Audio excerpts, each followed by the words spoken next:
Hello everyone, this is Kuldeep Sajwan. Welcome to Edufunde. आज हम कुछ क्वेश्चंस करने वाले बाइनोमियल थ्योरम के। तो अभी स्टार्टिंग में मैंने कुछ क्वेश्चंस लिखे, आगे आने वाले इस पूरे सेशन में हम और डिफरेंट डिफरेंट क्वेश्चंस करते जाएंगे जो थोड़ा सा ट्रिकी होते हैं क्वेश्चंस, पर एक बारी हमें थोड़ा सा क्लियर आइडिया हो जाए कैसे कैसे क्वेश्चंस करते हैं बाइनोमियल थ्योरम के, तो हम इजीली इन क्वेश्चंस को टैकल कर सकते हैं। ठीक है, शुरू करते हैं। पहला क्वेश्चन है X raise to power 100 in the expansion of 3 minus 5x over 1 minus X whole square. अब इसमें थोड़ा सा हमें क्या देखना है, हमें बेसिकली इसमें एक्स रेज़ टू पावर 100 का कोफिशिएंट निकालना है।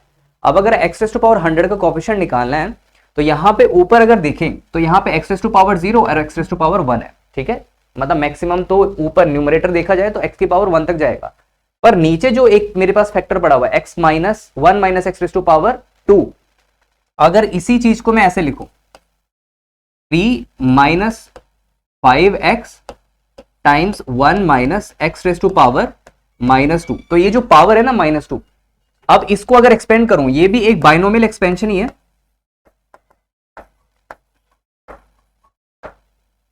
Binomial expansion of negative power.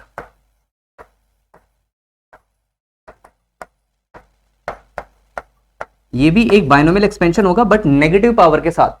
अब आप लोगों को याद होगा, अगर सिंपल मेरे पास कोई दो टर्म है x plus Y raise to power n, where n belongs to natural number, अगर n एक नेचुरल नंबर है या नेचुरल नंबर है अगर n, तो उसमें बाइनोमियल एक्सपेंशन कैसे जाती है, उसमें बाइनोमियल एक्सपेंशन जाती है nc0 x raise to power n y raise to power 0 plus nc1 x raise to power n minus 1 into y raise to power 1 plus so on. ठीक है, या फिर जनरली इसको कैसे लिखते हैं, summation n C r x raise to power n minus r y raise to power r, और r vary करता है कहां से कहां तक, 0 से लेके n तक। इस तरह से ये बाइनोमियल एक्सपेंशन जाती है, जिसमें nc0 nc1 वगैरह को हम बाइनोमियल कोफिशिएंट्स बोलते हैं। ठीक है, पर ये हमेशा नहीं होता। ये कब नहीं होता, लेट अस सपोज दैट कि अगर मेरे पास एक बाइनोमियल एक्सपेंशन है x plus Y raise to power n, और यहां पे n एक नेचुरल नंबर नहीं है, x plus Y raise to power n, और n doesn't belongs to natural number, ये एक नेगेटिव नंबर है। n is any negative number, any negative number, n एक नेगेटिव नंबर है। या फिर इस चीज को हम ऐसे लिख देते हैं x plus Y raise to power minus n, तो उस केस में बाइनोमियल एक्सपेंशन, इसकी भी बाइनोमियल एक्सपेंशन होती है। इसकी बाइनोमियल एक्सपेंशन कैसे हम एक्सपेंड करते हैं, इसको हम ऐसे लिखते हैं। देखिए इसकी जनरल टर्म, हम अगर इसकी जनरल टर्म देखी जाए, जनरल टर्म कैसे निकालेंगे, जनरल टर्म लिखने के लिए सबसे पहले एक क्राइटेरिया होता है कि x की पावर n को, ये जो x की पावर n है या x की पावर माइनस n है, इसको मैं इस ब्रैकेट से बाहर ले लेता हूं। जैसे मैंने बाहर लिया, अंदर क्या बच के मेरे पास 1 plus y over x whole raise to power minus है। और ये तभी एक्सपेंड हो सकता है, इस चीज को मैं तभी एक्सपेंड करूंगा जब ये y ओवर x का मॉड लेस देन 1 होता है, राइट, लेस देन 1 होता है। अब यहां पे ये वाली कंडीशन जो है ये जरूरी कंडीशन है, क्योंकि अदरवाइज ये जो एक्सपेंड करके मैं निकालूंगा, इस टर्म को अगर एक्सपेंड करके निकालूंगा, वो हमें एक फॉल्स आंसर दे सकता है। ठीक है, आप लोगों को पता ही होगा 1 plus x square plus so on, ये चलता जाता है। और इसको हम इसका जो सम होता है उसको हम कैसे करते हैं, देखिए एक जीपी बन रही है। अगर ये जीपी बन रही है, इस चीज को मैं बता रहा हूं कि ये जरूरी क्यों है, इस चीज को अगर मैं बता रहा हूं, देखो यहां पे अगर मेरे पास ये एक जीपी बन रही है, जीपी जिसमें कॉमन रेशियो कितना है, एक्स कॉमन रेशियो है, राइट। और एक इन्फिनाइट जीपी का आंसर, एक इन्फिनाइट जीपी का सम क्या होता था, a ओवर 1 माइनस आर। ए क्या होता था, जहां पे पहली टर्म होती थी, आर क्या होता था, उसका कॉमन रेशियो। तो इसका टोटल आंसर कितना आ जाएगा, 1 ओवर 1 माइनस एक्स, जो कि कॉमन रेशियो है। ठीक है, अब इसी चीज को मैं कैसे लिख सकता हूं, 1 minus x raise to power -1। अगर मैं यहां पे x की वैल्यू 2 सब्स्टिट्यूट कर देता हूं, अगर मैं यहां पे x की वैल्यू 2 सब्स्टिट्यूट करूंगा, तो लेफ्ट हैंड साइड में मेरे पास आंसर क्या आ जाता है, लेफ्ट हैंड साइड में मेरे पास आंसर आ जाएगा 1 plus 2 square plus so on. But right hand side पे क्या आंसर आ जाएगा, 1 माइनस 2 रेज टू पावर -1, और इसको सॉल्व किया जाए तो ये तो 1 आंसर आ रहा है। ठीक है, -1 रेज टू पावर 1 आंसर आ रहा है, और यहां पे आंसर कितना आ जाएगा, -1। अब यहां पे देखिए, यहां पे 1 + 2 का स्क्वायर + 2 का क्यूब, बट यहां पे -1 आंसर आ रहा है। इसलिए ये जो चीज है, ये वाली चीज यहां पे बेसिकली ये भी जो है एक बाइनोमियल एक्सपेंशन लगेगा।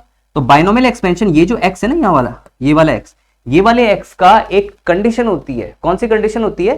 कि ये जो x है इसकी एब्सोल्यूट वैल्यू 1 से छोटी होनी चाहिए, ठीक है, -1 और 1 के बीच में लाई करनी चाहिए। तो इसलिए यहां से ये आता है। अब इसको एक्सपेंड करेंगे तो यहां से जनरल टर्म बनती है और इसकी एक्सपेंशन होती है। इसकी एक्सपेंशन कैसे हो जाएगी? x + y -n था, x की पावर -n मैंने कॉमन ले लिया और यहां पे बन जाएगा 1 + y/x ⁻1। अब इसके बाद एक्सपेंड कर लेते हैं। इसकी एक्सपेंशन कैसे करेंगे? x ⁻1 को तो -n को तो एज इट इज रखेंगे बाहर, और इसकी एक्सपेंशन कैसे करेंगे? 1 प्लस ये जो -n है ये आगे आ जाएगा, -n y/x प्लस नेक्स्ट क्या करेंगे? -n, एक और सब्ट्रैक्ट कर दो, एक और पावर कम कर दो, ठीक है, सॉरी एक और वैल्यू इसमें -1 सब्ट्रैक्ट करना शुरू करो। तो -n -1/2 y/x whole square. Next क्या आएगा? देखो -n आ गया था, यहां पे -n -1। अब नेक्स्ट क्या आएगा? -n -1 -n -2 3 factorial y/x whole cube plus so on. अब यहीं से जनरल टर्म क्या बन जाती है इसकी जनरल टर्म बनती है TR+1, और इसकी जनरल टर्म का क्या फॉर्मूला होता है? इसकी जनरल टर्म का फॉर्मूला होता है -1r, ठीक है, किसकी जनरल टर्म लिख रहा हूं? 1 + x⁻n की जनरल टर्म लिख रहा हूं, इसकी जनरल टर्म लिख रहा हूं। तो यहां पे आ जाएगा -1r -n -1 -n -2 so on -n -r+1 over r factorial, and x की पावर कितनी आ जाएगी? x की पावर आ जाएगी r, ठीक है, यहां पे देख सकते हैं डिवाइडेड बाय 2 फैक्टोरियल आया, तो यहां पे ये जो x था उसकी पावर 2 है, डिवाइडेड बाय 3 फैक्टोरियल आया तो यहां पे उसकी पावर 3 थी। तो ये कंटिन्यू चलता रहता है और इसकी जनरल टर्म ये होती है। अब इस क्वेश्चन पे चलते हैं जो हमें सबसे पहले करना है। तो मेरे पास जो क्वेश्चन था वो ये क्वेश्चन है 3 - 5x over 1 - x whole square.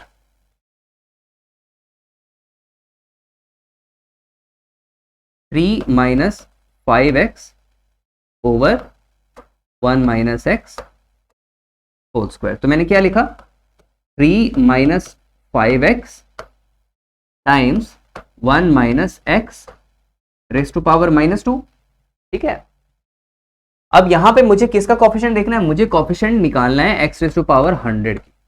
तो अगर x⁻100 का कोफिशिएंट निकालना है तो यहां से कुछ x की पावर्स आना शुरू हो जाएंगी, ठीक है, x की पावर 1, x की पावर 2, x की पावर 3, इस तरह से x की पावर आना शुरू हो जाएंगी और इनके साथ ही मल्टीप्लाई होगा। तो अगर मुझे x⁻100 चाहिए यहाँ पे, तो यहां से मुझे पहले क्या निकालना पड़ेगा? यहां से मुझे कोफिशिएंट निकालना पड़ेगा, पर्टिकुलरली इस वाले फैक्टर से कोफिशिएंट निकालना पड़ेगा x⁻100 का।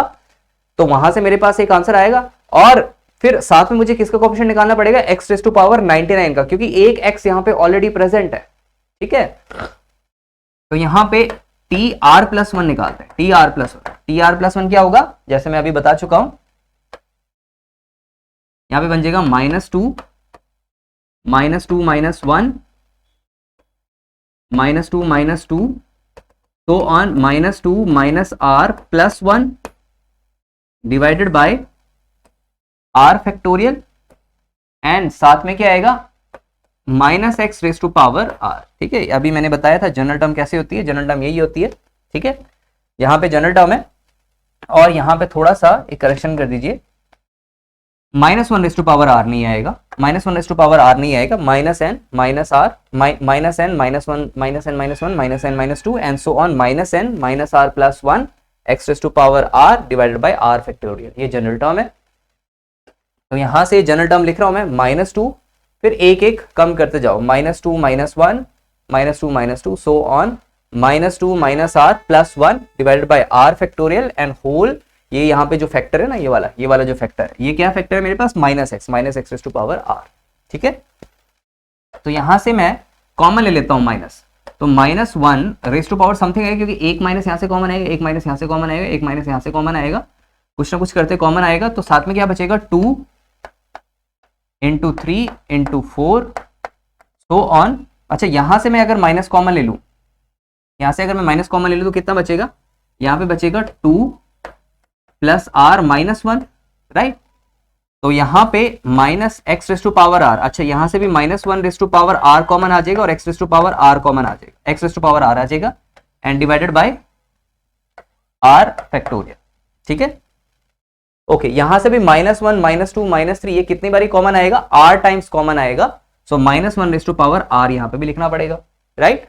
अब यहां से -1 रेज़ टू पावर r है, यहां पे -1 रेज़ टू पावर r है, दोनों कैंसिल आउट हो गए, -1 रेज़ टू पावर 2r आएगा, वो माइनस की पावर इवन नंबर, वो पॉजिटिव बन जाएगा। तो यहां पे बन जाएगा मेरे पास 2 × 3 × 4 सो ऑन × 2 + r -1, या फिर इसको हम ऐसे लिख देते हैं r + 1, राइट। इसको हम जस्ट ऐसे लिख सकते हैं r + 1 divided by r factorial and x raise to power r। अब ध्यान से देखिए, मुझे किस किस का कोएफिशिएंट निकालना है, मुझे यहां से सबसे पहले x रेज़ टू पावर 100 का कोएफिशिएंट चाहिए। तो x रेज़ टू पावर 100 कब आएगा, जब r की वैल्यू यहां पे 100 सब्स्टिट्यूट कर दूंगा, राइट। तो यहां पे आ चुका है मेरे पास 2 × 3 × so on r + 1 divided by r factorial and x raise to power r आ गया। ठीक है, r + 1 r factorial x raise to power r।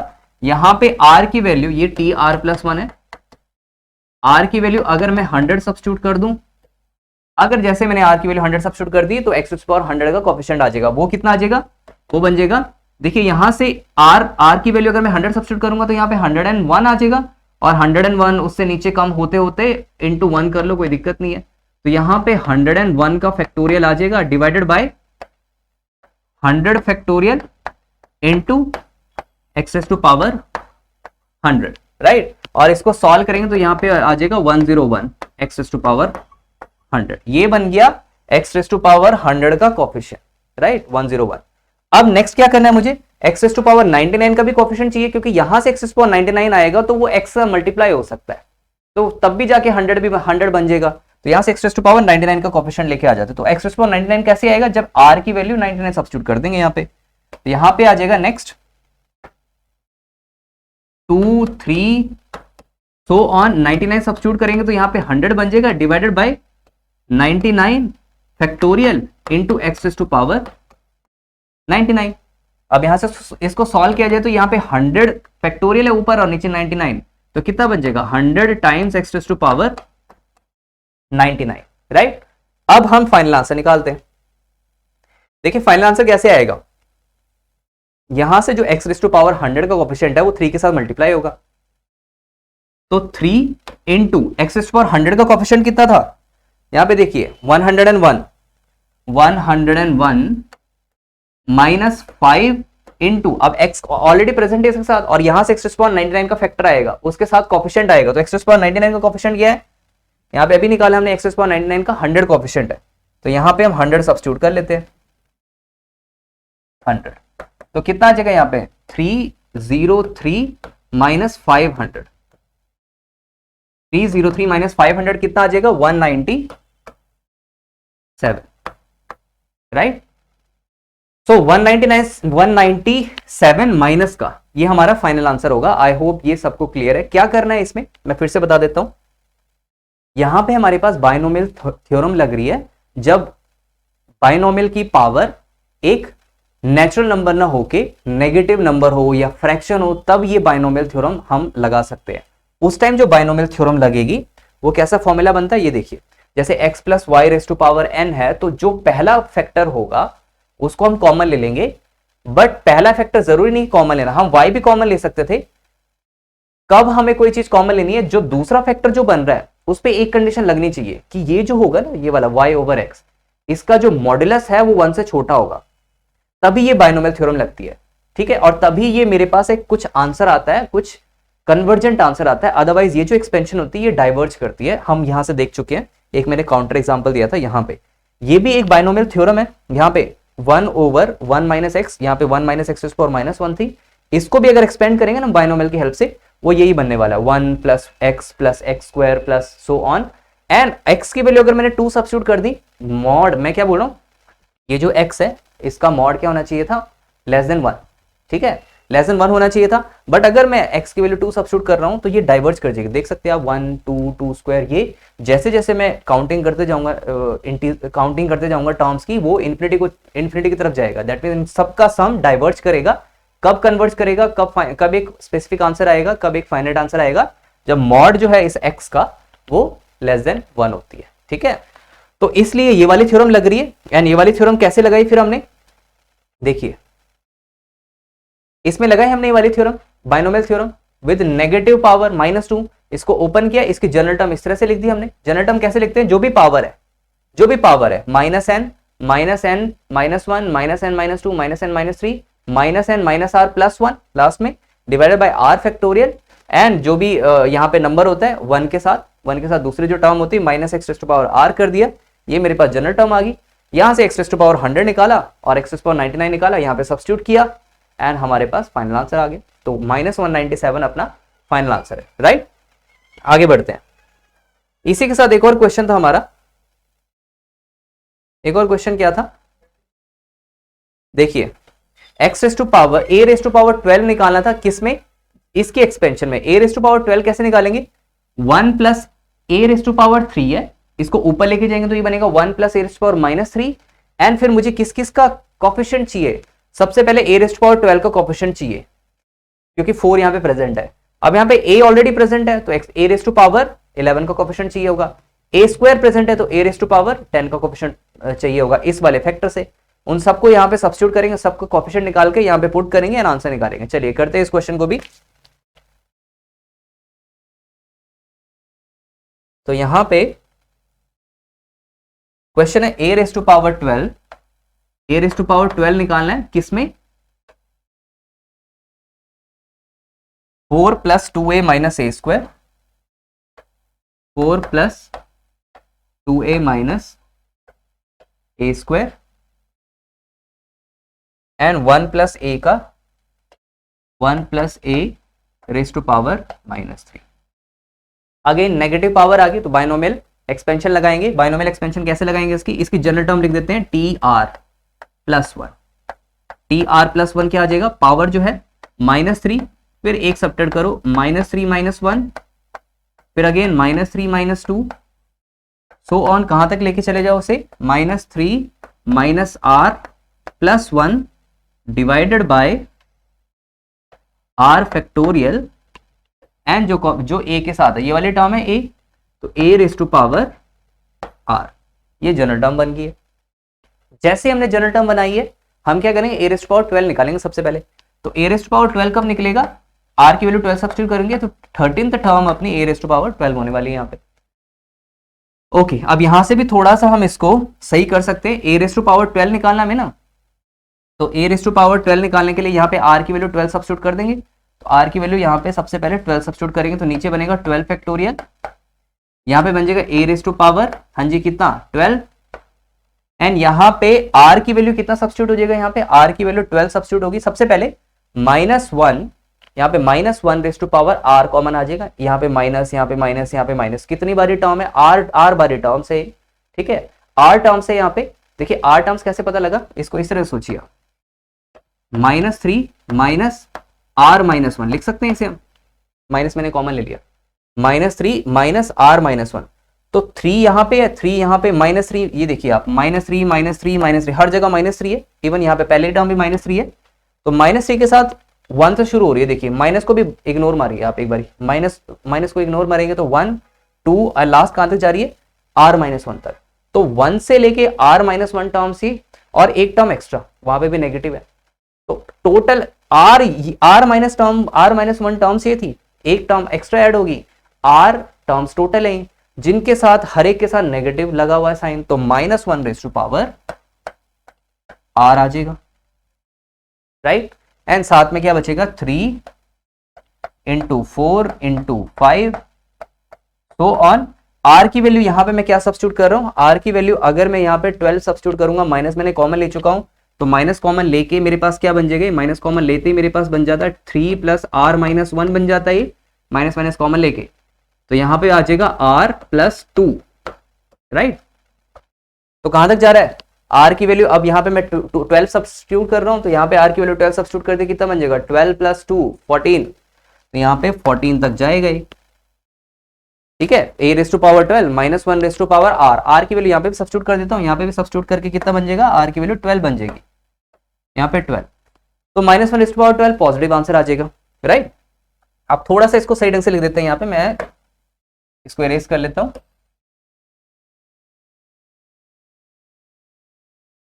ठीक है। अब क्या बनेगा यहाँ पे, ध्यान से देखिए,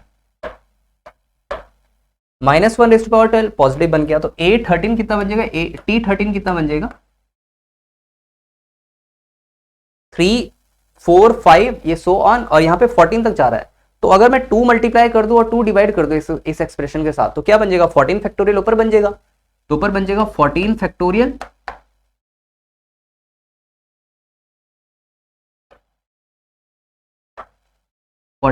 बन गया, और नीचे कितना बन गया, नीचे बन गया 2 × 12 फैक्टोरियल, यानी a⁻12 साथ में है ही, तो 14 फैक्टोरियल और ऊपर बन जाएगा 14 × 30, 14 × 13 और 12 फैक्टोरियल कैंसिल आउट हो गया, और यहाँ पे 14 × 13 और 7 और 2 बन गया, तो 7 × 13 कितना हो जाएगा, 13 × 7 a⁻12, और ये कितना बन जाएगा 13 × 7 91 a⁻12, ठीक है। ये तो बन गया t30।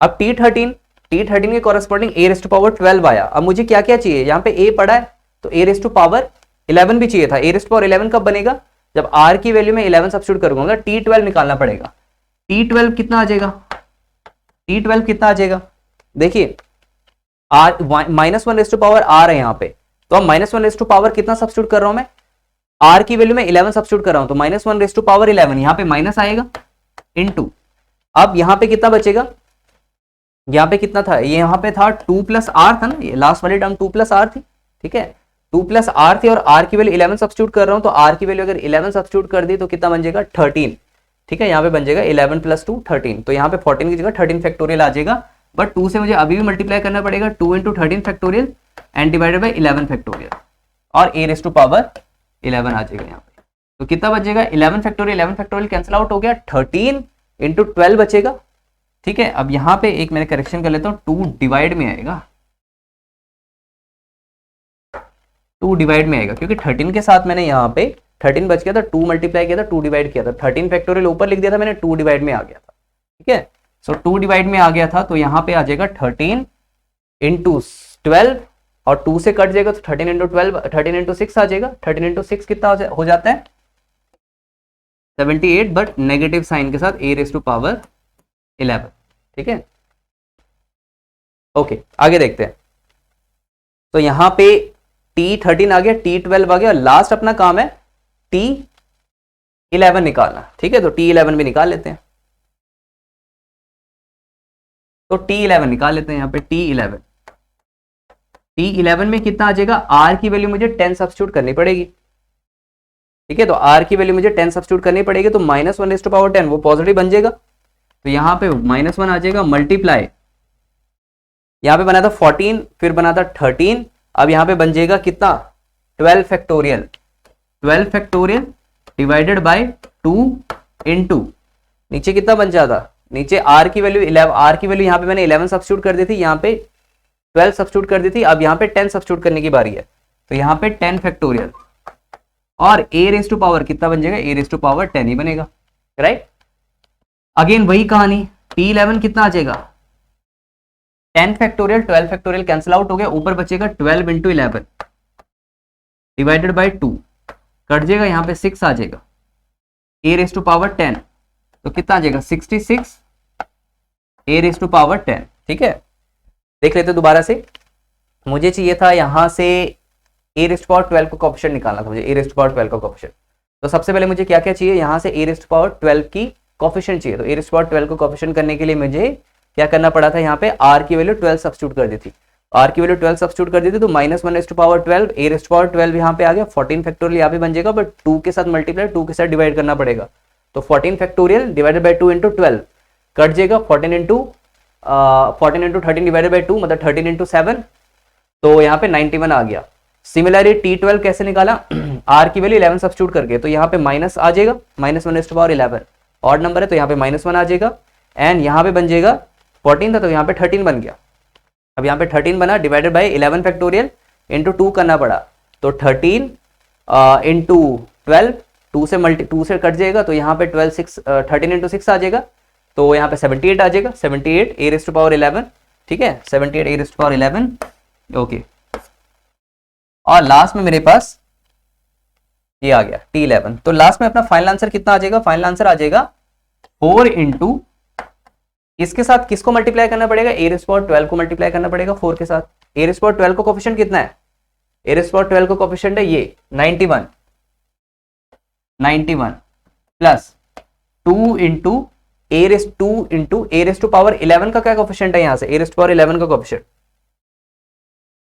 ए रेस्ट पावर 11 का कोएफिशिएंट ये देखिए आप, ए रेस्ट पावर 11 का कोएफिशिएंट -78, तो यहाँ पे बन जाएगा -78 प्लस, और लास्ट में ए रेस्ट पावर 10 का कोएफिशिएंट 66 है, और वो किसके साथ मल्टीप्लाई होगा, सिर्फ माइनस के साथ हो जाएगा, तो -1 टाइम्स 66, ठीक है। आप इसको सॉल्व करेंगे एंड फाइनल आंसर आ जाएगा, कितना आ जाएगा यहाँ से 364 माइनस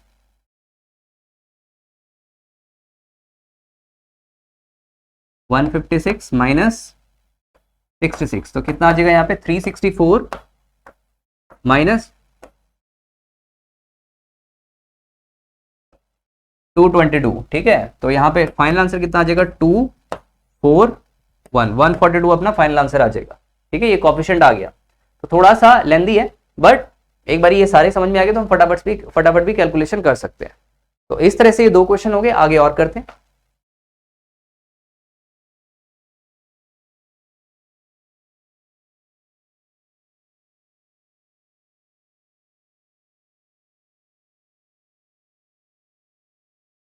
ओके चलिए ये और कुछ और क्वेश्चंस कर लेते हैं। तो क्वेश्चन है, show that the integral part of this expression is odd. इसका जो इंटेग्रल पार्ट है वो ऑड बनेगा, where n is a positive integer. जैसे मान लो, इसका कहने का मतलब ये है, क्या कहना चाह रहा है ये हमसे, ये कहना चाह रहा है कि अगर जैसे मान लो कि n की वैल्यू 1 है, तो ये क्या बन जाएगा 5 प्लस 2√6 बन जाएगा, ठीक है। तो अब 5 प्लस 2√6 है, इसको हम किसी इंटीजर प्लस फ्रैक्शनल पार्ट में तोड़ सकते हैं, ठीक है। यहां से कुछ इंटीजर आएगा और एक फ्रैक्शनल पार्ट आ जाएगा, यही होगा ज्यादा से ज्यादा, क्योंकि होता क्या है, जैसे यहाँ पे 5 है प्लस 2 और √6 को √2 इंटू √3 लिख दो, तो यहाँ पे 5, 2 और √2 की वैल्यू 1.414, √3 की वैल्यू 1.732, उन सबको सॉल्व करेंगे, एक इंटीजर आ जाएगा और बाकी जो पार्ट बचेगा वो एक फ्रैक्शनल पार्ट हो जाएगा। सिमिलरली n की वैल्यू 2, n की वैल्यू 3 के लिए, तो हमें शो करना है कि इसका जो भी इंटीग्रल पार्ट आएगा, चाहे n की वैल्यू कुछ भी हम सब्स्टिट्यूट करें, बट कंडीशन है कि n पॉजिटिव इंटीजर होना चाहिए। हमेशा जो इंटीग्रल पार्ट आएगा वो क्या होना चाहिए, एक ऑड नंबर होना चाहिए, 1, 3, 5, 7 इस तरह से, और बाकी कुछ भी फ्रैक्शनल पार्ट होगा। तो ये क्वेश्चन है थर्ड क्वेश्चन। फोर्थ क्वेश्चन हमें इसी से रिलेटेड है, अगर थर्ड क्वेश्चन हो गया तो फोर्थ क्वेश्चन भी हो ही जाएगा, कुछ अलग नहीं है। फोर्थ क्वेश्चन में क्या है, ये expression is equal to this, जहां पे n, ये जो n है और p दोनों ही पॉजिटिव इंटीजर्स है, एंड फिर बीटा है, ठीक है। ये बीटा, p के साथ b जो दे रखा है, ये बीटा है जो कि एक प्रॉपर फ्रैक्शन है। प्रॉपर फ्रैक्शन क्या होता है, 1 से कम वैल्यू वाले, ठीक है। 0 और 1 के बीच में लाई करेंगे प्रॉपर फ्रैक्शन। तो हमें शो करना है कि 1 minus beta and p plus beta, इन दोनों का मल्टीप्लीकेशन करें तो आंसर 1 आता है, ये हमें शो करना है। तो शुरू करते, पहले थर्ड क्वेश्चन को कर लेते हैं। तो थर्ड क्वेश्चन में मेरे पास 5 plus 2√6 whole raise to power n is equals to, ठीक है। अब हमें ऑड शो करना है। ऑड शो करने से पहले हम एक चीज का ध्यान रखते हैं, इसको हम बाइनोमियल एक्सपेंशन ओपन कर देते हैं, ठीक है। सबसे पहले बाइनोमियल एक्सपेंशन से ओपन करते हैं। तो अगर बाइनोमियल एक्सपेंशन से इसे ओपन किया जाए तो क्या बनने वाला है मेरे पास, ध्यान से देखिए। C0, ठीक है, 5 raise to power n 2√6 raise to power 0 plus C1 5 raise to power n-1 2√6 raise to power 1 C2 5 raise to power n-2 2√6 raise to power 2 plus so on, last में करते करते Cn-1 5 raise to power 1 2√6 raise to power n-1 plus Cn 2√6 raise to power n। Okay, तो इसकी expansion होती है।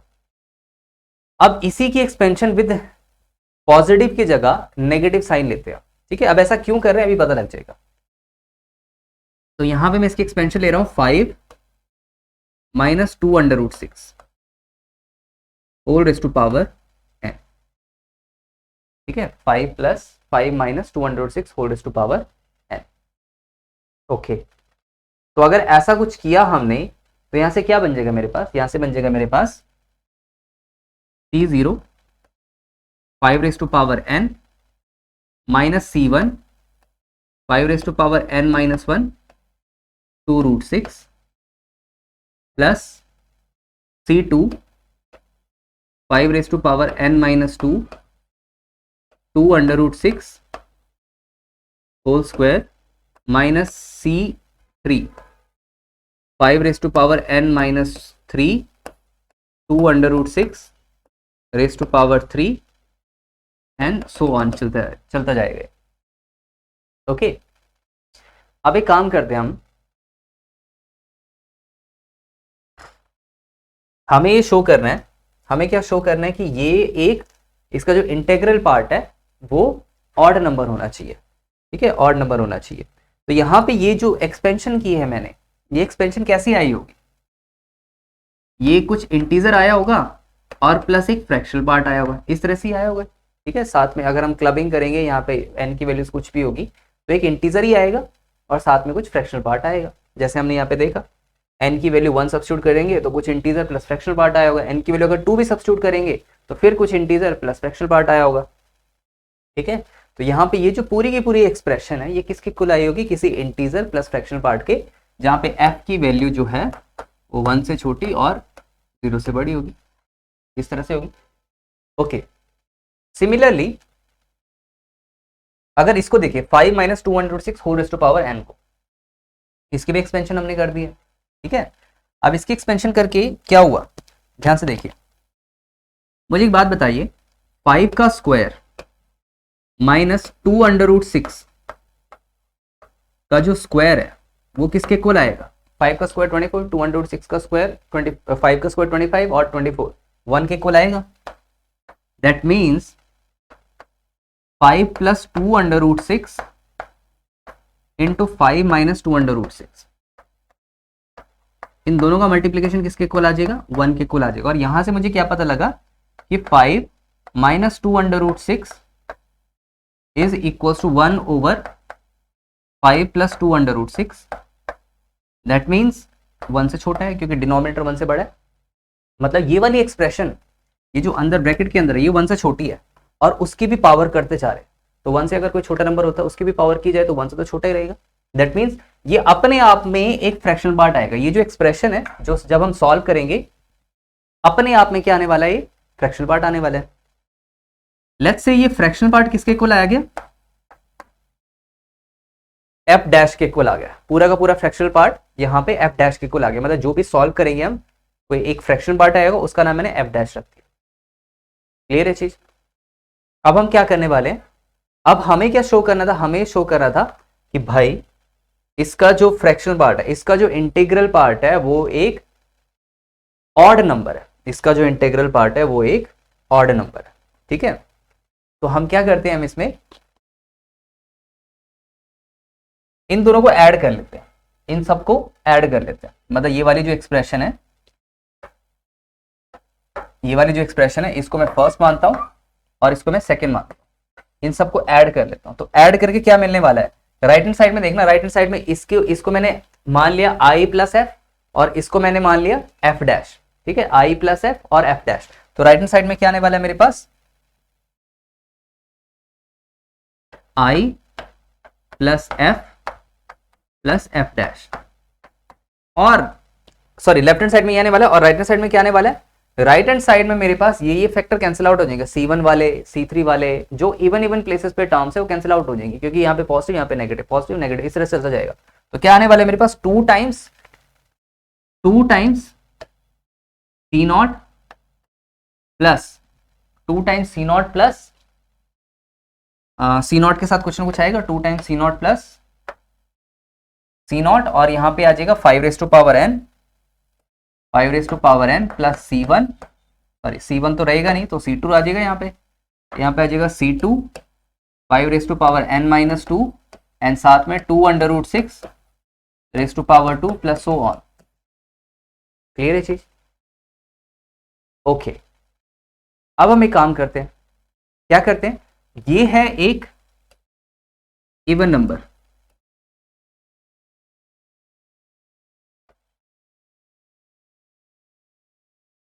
ठीक है, 2 time something हो रहा है कुछ इवन नंबर। ओके, आगे देखते हैं। तो यहाँ पे इवन नंबर आ गए, तो ये इसके इक्वल है, दैट मीन्स यहां से मैं क्या लिख सकता हूं, I minus F plus F dash, कुछ इस तरह से लिखता हूं।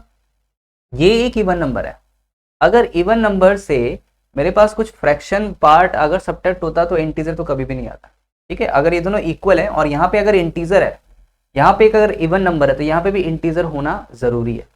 अब इंटीजर कैसा होगा, देखिए ये इवन नंबर तो होने से रहा, क्यों इवन नंबर होने से रहा, क्योंकि एफ और एफ डैश दोनों ही 1 से छोटे हैं।